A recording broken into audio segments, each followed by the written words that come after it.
I'll actually throw myself in there because I'm only 29 years old.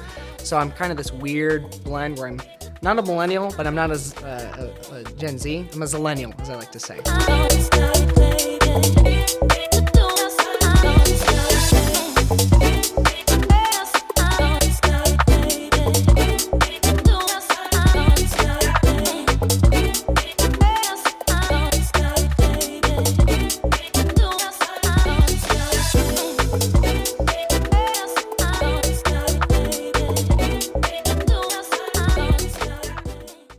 Welcome to episode 4 of season 3 of The Voice of Generation Now. My name is Owen Smith, and I'm so happy to be your host once again for this evening. We're back with the 4th episode, like I said, of season 3. It's crazy we've gotten this far. We have a brand new guest today, but first, let's turn it to our lovely audience in the house today. You guys can clap for yourselves. Give it up. Amazing. I love it. So our 4th guest of season 3 is none other than Prof Johnson of the Comm Department. What is up? How are you doing? I'm great. It's good to be here. Awesome. It's cool to meet you finally. Yes. I feel like we'll have more together at some point. Exactly. So if you're in comm, we'll have each other. I have not had a class with you yet, but I mean, like I was saying earlier, sooner rather than later, it's going to happen, especially in Senior Sem, which we're going to get to in a bit. Yes, that's right. So you are pretty new to the Comm Department. Very new. This is your second year? That's correct. So talk about what you did before Olivet and like how you ended up here. Yeah, so my story is quite a bit. I've shared a little bit with some folks, Kaislyn, audience, a few of you know a little bit about this, Hunter as well. So I grew up in Southern California, actually. So I'm not originally from the Midwest. I'm a Cali boy, as we like to say it. I would have worn my flip-flops today, but I thought, I'll stick with the Midwest vibe. So I do got rainbows. We call them flip-flops, but in Hawaii they would be called slippers. So Hunter knows a little bit more about that. But I got my Chacos, so I'm in the Midwest vibe. But I grew up in California, was born and raised there. Went to Olivet University for my undergraduate degree. I was also a communications undergraduate and absolutely loved it. The story is actually quite cool. I had no idea what I wanted to do when I got to my undergrad. There was a great books program at Biola. It was called the Torrey Honors Institute. I knew I wanted to do that, but didn't know what I wanted to do with my life. So I started, taking some of the classes with the Torrey Honors Institute. And then a friend of mine was like, you should check out comm. I was like, I didn't even know you could do a major in communication. So I looked at a few classes and had some conversations with some friends who were doing the major. They were pretty excited about it. But the big reason that I even did it was because I felt like the Lord actually called me to it. So we were talking about, it was one of our Torrey Honors Institute classes, and we were talking about On the Incarnation by St. Athanasius. And we're reading that book, and these sessions, you come together and you discuss great questions with each other. So the first question we were asked is, what does it mean to be human? And so we're all talking about this in our session. We're having a great time. And eventually the conclusion of the discussion comes to this idea of communication. Like one of the central parts of what it means to be human is to communicate. And how do we do that? Through literal bodies. Like how does your voice project? You have to have a body. You have to be able to communicate with the soul. And I just felt like there was just a strong impression in my heart as I was having that session. I felt like the Lord was saying, like, you're going to do that. That's what I want you to major in. I was like, okay, first impression, whatever. Well, then I'm in another class and with the same prof, and we're discussing another book on the Incarnation. Not on the Incarnation, this is Christian Teaching, on Christian Teaching by St. Augustine. And the question for that one was, what is prayer? And the answer that we came to in that discussion was communication as well, with God in this case. And if it couldn't have been louder for me, it was, you're going to do communication. So I bended the knee. I said, all right, let's go ahead and do this. And I jumped into my first interpersonal comm class that spring and absolutely loved it. I was like, this is exactly what I want to do. The rest is history. I went on and got my comm major. My faculty advisor, Dr. Malloy, said to me, you need to go to grad school. And so I said, what is that? I don't know what grad school is. And she's like, you'll be good at it. Let me tell you more. So she had me and a bunch of seniors in our class do these research papers. And this is a testament to her, not me. She got 9 of us to a national conference with papers that we wrote. Like, we did full studies and everything. She helped all of us in this class do it. She got 9 of us to the National Communication Association because she's that great of a prof. Wow. It had never happened before at Biola. This was like news on our campus. They're like, 9 undergrads are going to a national convention for an undergrad paper.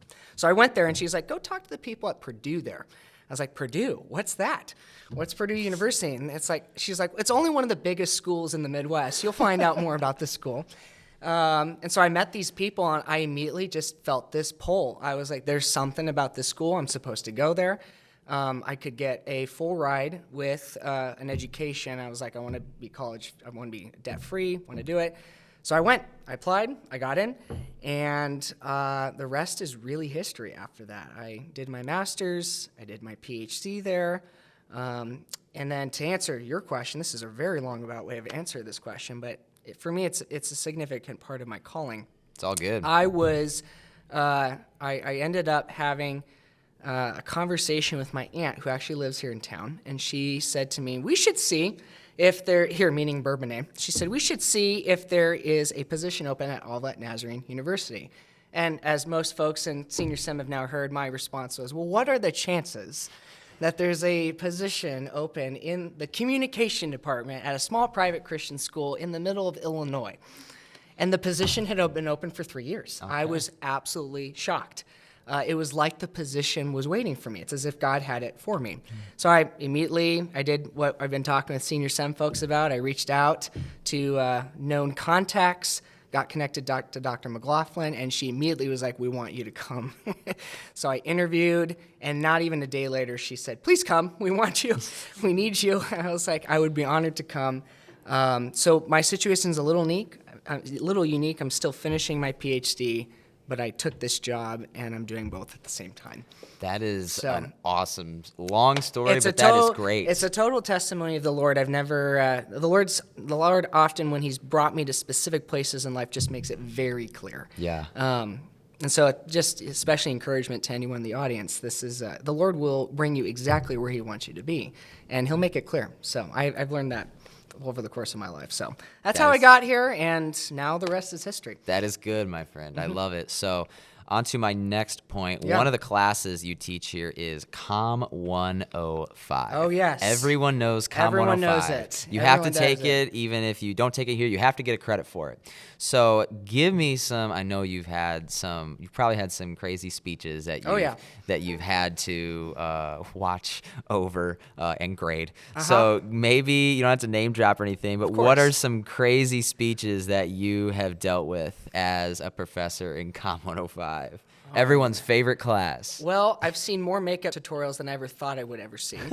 I've learned more about how to change oil in a car than I ever thought I would. So I think I could actually do it because I've seen so many tutorials. That's an informative speech, baby. It is an informative speech. That's exactly right. Let's see. What are some other ones? You know, one of my favorite ones that I ever saw was a student did a speech on the history of it wasn't the ski mask. It was the hockey mask. Oh. How was a hockey mask built, created, evolved? That was one of the best speeches I've ever seen. That's cool. Yeah, it was an informative presentation. The student did an absolutely incredible job. I had another student do the history of baseball bats, show like the history of like what they look like. They found like old photos of like the old ones. Like one of them literally looked like this massive club. Yep. It was pretty cool to see. Yeah. So I've seen everything under the sun. For those kinds of presentations.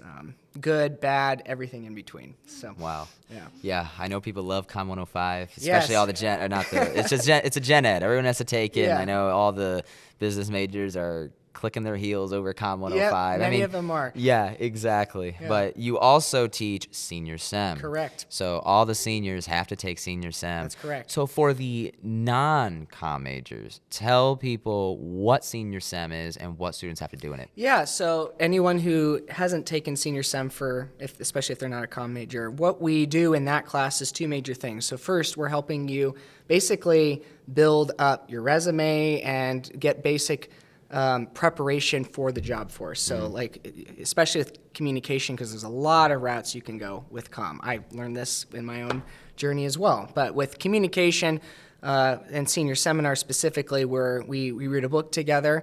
It's on the Pearson method, so we talk about this particular method. It's designed by Orville Pearson, and it basically shows you the different steps that are involved with actually finding a job, like the steps you'll need to take with resume building, cover letters, actually putting together a target list of the companies you want to work for, a professional objective, basically arguing who you are to future employers. So that's the first part of senior SEM. But the infamous part that most of the seniors are typically terrified of is you do this major speech involved. That's the second. So I leaned with the first part, which is I start with the first part. People don't have to be as scared about that. Second part's a little bit more scary. They do an 8 to 10 minute senior speech, basically. So if you're a comm major, doesn't matter if you're doing theater, multimedia, PR, you name it, you will do a 8 to 10 minute memorized / extemporaneous speech. What we mean by that is you'll put together a massive outline, and Kaislyn and some of the others in the audience can argue it's massive. Same with Hunter. It's big. This isn't COM 105. This is building on COM 105. These are the big boys. It is the big boys. That's right. So you build on those skills that you learned in COM 105 and Pro-Com with BPT and Dr. BPT.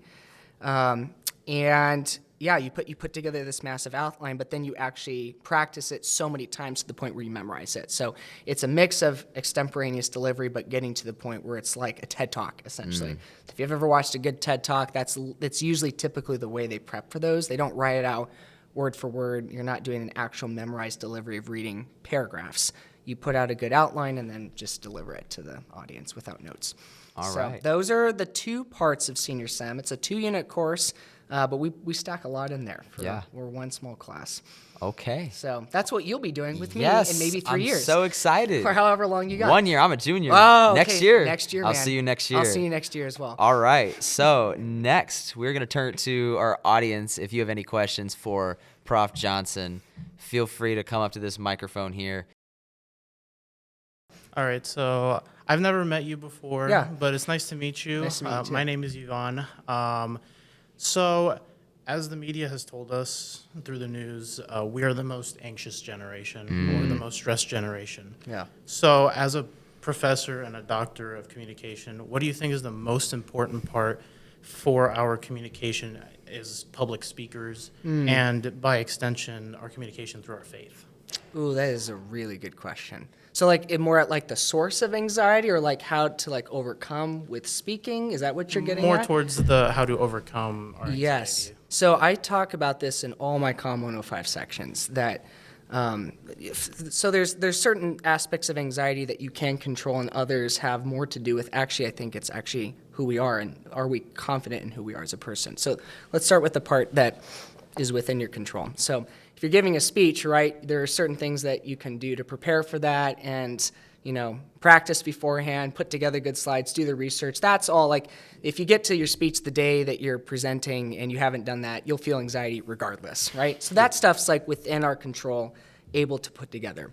But this other part that I think you're getting at is sort of like just the fear of maybe getting up in front of people, and also, as you were mentioning, just this anxiety that a lot of people in our generation include. I'll actually throw myself in there because I'm only 29 years old, so I'm kind of this weird blend where I'm not a millennial, but I'm not a Gen Z. I'm a zillennial, as I like to say.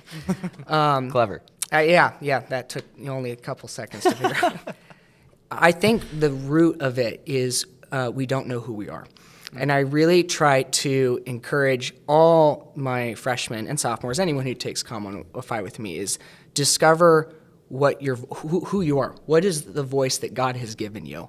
And become confident in, become passionate about actually sharing what God has given you.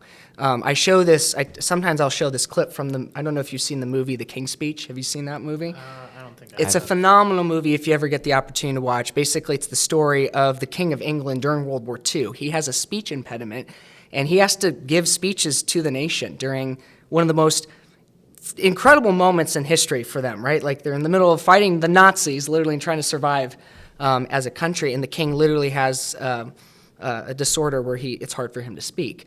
When I show these clips of that movie often in my COM 105 sections, because there's this scene where where he discovers that he doesn't have the speech impediment when he gets very passionate, when he actually asserts, hey, I am the king, I know what I'm saying. And there's this moment between him and his doctor where he speaks so eloquently, and then the doctor just kind of like pauses and looks at him. It's like, yeah, you know who you are. There's when you actually are able to recognize what God put inside of you, what he made you to say and what he made you to do, that confidence is something that helps you overcome your fear. Senior seminar, our theme right now is courage. And so you're going to experience fear and anxiety in life. It's just part of the world we live in. But the Lord says in Scripture over 300 times to not be afraid. He's not saying you won't experience fear. He's saying when you are afraid, what do you do with that fear? And courage is not the absence of fear, it's the conquering of it, right? And so how do you conquer it? Well, part of it is knowing who you are. And for me, the most important thing is your identity. Do you know that you're a son or a daughter of the King of Kings and the Lord of Lords? That is the most important question you can ask yourself as a person. And when you answer that question and get that answer, it doesn't mean all your problems go away. But it means when you start to contend with who you are and what God's put inside of you to say, that really starts to help young people. So practically, with Com 105, if students are struggling with speech anxiety, say, what do you love to talk about? And then they'll immediately be like, oh, I love, talking about ski masks, or in this case, the hockey mask. I'm like, tell me about that. Like, I want to hear more about it. They'll tell you about their favorite superhero. They'll tell you about their favorite sport. They'll tell you about, the thing they did last weekend. Like, talk about those things, get comfortable with those little things, and then the other things will sort of work themselves out. So, I don't know. Does that answer your question? Yeah, as it answered pretty well. Yeah, cool. Well, Great question. Ivan, is that right? Yvonne, thank you. That's a great question. nice meeting you. Nice meeting you too. Great. Kaislyn, here we go. What's up, Prof. Hello, Johnson? how's it going? It's going well. Good. This is actually my study break from the outline. Really? Okay, good for you. And we talked about breaks. Those are important. We did. Yeah, very good.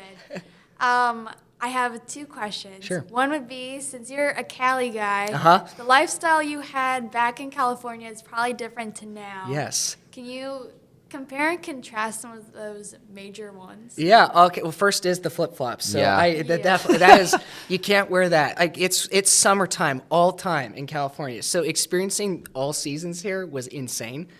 Wearing a winter coat is definitely the most dramatic change I'd probably say for myself. Wearing more flannels during the fall, like that was just that's like a very typical Midwest thing. So yeah, some of those I'd say like clothing options are things that shifted for me. So yeah, that's probably one of the big differences or contrasts. You've also had In-N-Out Burger, right? I have. man. Oh, have I? That's like only one of the greatest. Oh no, there's some. You don't like In-N-Out Burger? Overrated. Whoa. Wow, that's a hot take, man. I've never had it, so I can't. It is only one of the greatest burgers Really? in the history of burgers. Wow. So yes, I am you can come up and talk if you want. Yeah, we'll talk. In my opinion, it is one of the best fast food places ever. Okay. Here's one of the reasons I loved it. California is ridiculously expensive, so they actually have really reasonable prices. Like they're cheaper than Chick-fil-A, they're cheaper than Whataburger, they're cheaper than Culver's. Like you can get a whole meal of like burger, fries, a drink for like under $10. I'm not even kidding. Dang. So that's even now today. Like if you go back, I should say used to in the past. They're leaving California now, so they're actually moving to Tennessee. So In-N-Out is, Bring it to the burb. If In-N-Out is leaving California, California has problems. But so yes. I actually have a third question I Oh, just great. thought of. Okay. Regarding the outline, Yes. do we need to have in final 10 sources? 8 to 10 sources 8 to for this 10. one. Yes, 8 to 10. Okay, sweet. Hunter's like, Sweet. yeah. Because I have 9, and I was going to find another. There you go. But I'm now Yep, you're chilling you're, now. You're chilling. Awesome. As long as you got your Bible verse and your 8 to 10 Got set, it, yeah. boom. Thank you. You're welcome. Perfect. Good to see you, Kaislyn. Great questions. So Ruben. are we gonna talk In-N-Out? Yes. All right. All right. So my hot take Yeah. with In-N-Out. Uh-huh. It's good. Uh-huh. But it's too overhyped. It's too overhyped. And what do you mean by that? Like everyone says is the best tasting burger out there. Mm-hmm. It's not really. Well, I what feel would you like compare it with? I've compared it so far with Portillo's, which is like the equivalent sort of to Portillo's In-N-Out is good. for, like, the Portillo's is good. Midwest. Very good. It is very good. I've had a Portillo's burger. I would say like Portillo's is equivalent to In-N-Out for the Midwest area. Uh-huh. And then like a little bit of Culver's and all that. Yeah. And then even like, well, I don't think exist anymore because they don't appear. A chain called M-Burger. Actually, I don't even know if I know about that. I've never heard of that. Never heard about that one. I've never heard about that. There was like 2 in downtown. Okay. So Maybe I was just don't know comparing- ball. Huh? Maybe I don't know ball. Don't know ball. You don't Maybe. know burger ball. I don't know burger, man. I recall that I got like the normal fries. I know you could do animal style, Yes. but it didn't. The sauce wasn't appealing to me. You know, I haven't actually done animal style. I just like the standard fries. So like, Their fries are pretty they're good. pretty good. But like they're the pretty burger good. just felt like so bang average. Like I'm like, it's just Well, a burger. Like you're- I thought I was gonna get hit with like, whoa, the like. Well, you have to tell me what the favorite burger is so that we can actually contrast the two. Good question. What is it? If you're actually going to say that it's not the best, what is the best? I got mine. That's for sure. I'm still saying Portillo's. You're gonna I'm, still- Okay. I'm a die on that hill. All right, Portillo's. it's fine. You can die on that, Portillo's is on that hill. honestly. I'm going Culver's.